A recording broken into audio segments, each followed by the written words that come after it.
ازيك يا بدور؟ طب على الاقل ردي السلام. ده احنا في حضرة امنا الله يرحمها، وانت عارفه ياما حاولت انها تصل الرحم.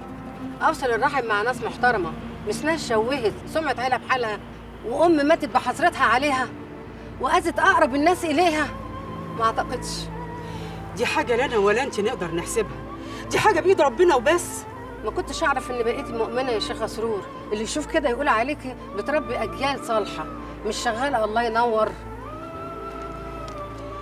ما بلاش الكلام ده احنا في حضرة اموات. ما تيجي يا بدور تعالي نلم الشمل تاني. الشمل عقد فرط. عايزه تلم الشمل تاني لما تتوب توبه نصوحه وتدعي لربنا كده ان يتوب عليكي. ايماني ده بقى بيني وبين ربنا، انت مالكيش فيه، هو ربنا اللي حاسبني وبس، ودي حاجه تخصني انا. وانا كمان اللي يخصني سمعتي وسمعه ولادي وسمعتنا كلنا. وارجوكي لو شفتيني في اي مكان ولو بالصدفه ما سلميش علينا عشان ما تشبهناش، وربنا يتوب عليكي بقى.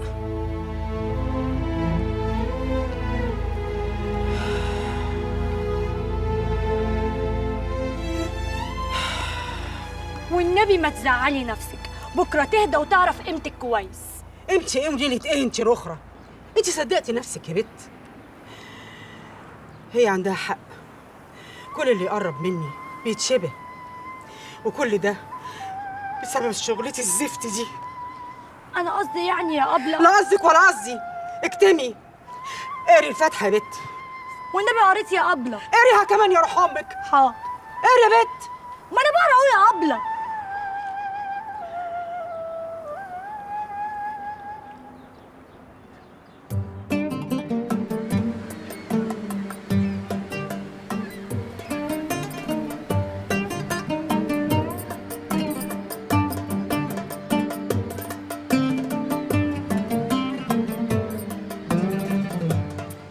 ياه، شفتوا البحر كبير ازاي؟ ده كبير قد الدنيا كلها. يا سلام لو الواحدة كده تصحى من النوم الصبح تفضل قاعدة قدام البحر وما تقومش. بس برضه شكله بيخوف يا توح، تحسي كده انك لو نزلتي هتغرقي. هو البحر بس اللي شكله بيخوف ولا بيغرق؟ ما الدنيا كمان بتخوف وممكن تغرقي فيها. لا يا اختي، الدنيا ما بتخوفش غير اللي بيخاف منها، لكن اللي بيديها في وشها بتعمل له حساب. ويا ويلك بقى لو غضبت عليكي. ماما بس تكوني بتعرفي تعومي. يا اختي بعرف اعوم وكمان بعرف العلط في الميه، والمصحف ده انا عامله زي البلطانه السعيدي. قومي يا بنت منك، لا اوريكم بقى العوم اللي على اصل. قوموا يا بنت هتغرقي ومش هعرف اجيب. قومي يلا سيبي.